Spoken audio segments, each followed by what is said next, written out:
Assalamualaikum warahmatullahi wabarakatuh. Selamat pagi anak-anakku. Bagaimana kabarnya hari ini? Semoga kita semua dalam keadaan sehat walafiat. Alhamdulillah hari ini kita bisa bertemu kembali dalam pelajaran PPKN. Sebelum kita mulai, marilah kita membaca doa terlebih dahulu sesuai dengan agama dan kepercayaan masing-masing. Berdoa dimulai. Selesai. Anak-anakku, pada pertemuan kali ini kita akan mempelajari bab 4, yaitu tentang keberagaman suku, agama, ras, dan antar golongan dalam bingkai Bhinneka Tunggal Ika. Faktor penyebab keberagaman masyarakat Indonesia. Keberagaman masyarakat Indonesia dipengaruhi oleh beberapa faktor, baik yang datang dari dalam maupun luar masyarakat. Hal ini juga dipengaruhi oleh faktor alam, diri sendiri, dan masyarakat. Secara umum, keberagaman masyarakat Indonesia disebabkan oleh 1. Letak strategis wilayah Indonesia, 2. Kondisi negara kepulauan, 3. Perbedaan kondisi alam, 4. Keadaan transportasi dan komunikasi, dan 5. Penerimaan masyarakat terhadap perubahan. Keberagaman suku. Suku bangsa sering juga disebut etnik. Menurut Kunchareningrat, suku bangsa berarti sekelompok manusia yang memiliki kesatuan budaya dan terikat oleh kesadaran dan identitas tersebut. Ciri-ciri mendasar yang membedakan suku bangsa satu dengan lainnya antara lain bahasa daerah, adat istiadat, sistem kekerabatan, kesenian daerah, dan tempat asal. Beberapa suku bangsa di Indonesia berdasarkan asal daerah tempat tinggal antara lain di Pulau Sumatera terdapat suku Aceh, Gayo Alas, Batak, Minangkabau, dan Melayu.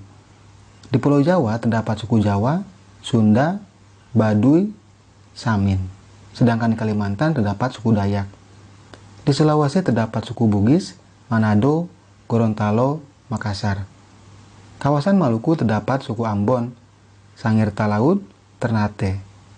Kawasan Bali dan Nusa Tenggara antara lain suku Bali, Lombok, Bima, dan Timor. Sedangkan di Papua terdapat suku Asmat dan suku Dani. Keberagaman agama dan kepercayaan. Aliran agama Hindu dan Buddha dibawa oleh bangsa India yang sudah lama berdagang dengan Indonesia.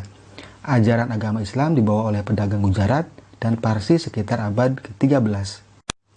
Kedatangan bangsa Eropa membawa ajaran agama Kristen dan Katolik, sedangkan pedagang dari Cina menganut agama Konghucu.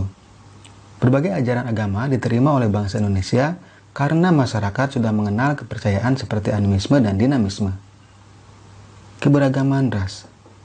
Pada dasarnya, manusia diciptakan dalam kelompok ras yang berbeda-beda yang merupakan hak mutlak Tuhan Yang Maha Esa. Istilah ras berasal dari bahasa Inggris race.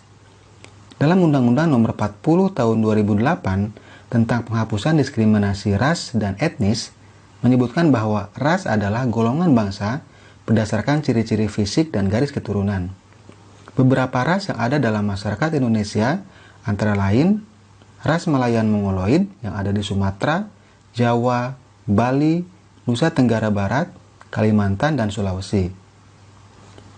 Kemudian ras Melanesoid yang mendiami daerah Papua, Maluku, dan Nusa Tenggara Timur.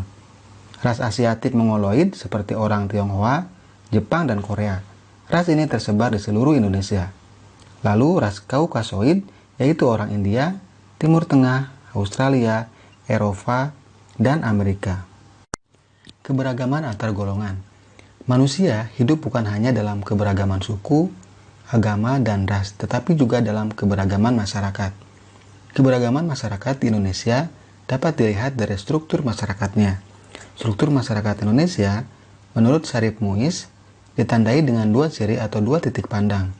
Pertama, secara horizontal, ditandai oleh kenyataan adanya kesatuan-kesatuan sosial berdasarkan perbedaan-perbedaan suku, agama, dan adat istiadat dan kedaerahan.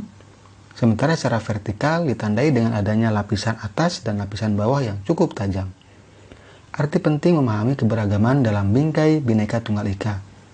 Keberagaman masyarakat Indonesia memiliki dampak positif sekaligus dampak negatif bagi diri sendiri, masyarakat, bangsa, dan negara. Dampak positif memberikan manfaat bagi perkembangan dan kemajuan. sedangkan dampak negatif mengakibatkan ketidakharmonisan bahkan kehancuran bangsa dan negara. Bagi bangsa Indonesia, keberagaman suku bangsa, budaya, agama, ras, dan antar golongan merupakan kekayaan bangsa yang sangat berharga.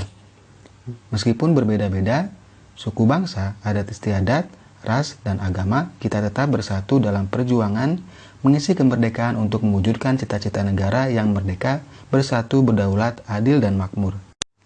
Bhinneka Tunggal Ika mengandung makna meskipun bangsa Indonesia terdiri atas beraneka ragam suku bangsa, adat istiadat, ras, dan agama, namun keseluruhannya itu merupakan satu kesatuan, yaitu bangsa dan negara Indonesia. Bhinneka Tunggal Ika merupakan semboyan negara Indonesia sebagai dasar untuk mewujudkan persatuan dan kesatuan Indonesia, di mana kita harus menerapkannya dalam kehidupan sehari-hari, seperti hidup saling menghargai antar masyarakat yang satu dengan yang lainnya tanpa memandang suku bangsa, agama, bahasa, adat istiadat, warna kulit, dan lain-lain. Nah, anak-anakku, demikianlah pembelajaran kita hari ini tentang keberagaman suku, agama, ras, dan antar golongan dalam bingkai Bhinneka Tunggal Ika. Semoga kita semua dapat memahaminya dengan baik dan semoga pembelajaran hari ini bermanfaat untuk kita semua. Terima kasih. Assalamualaikum warahmatullahi wabarakatuh.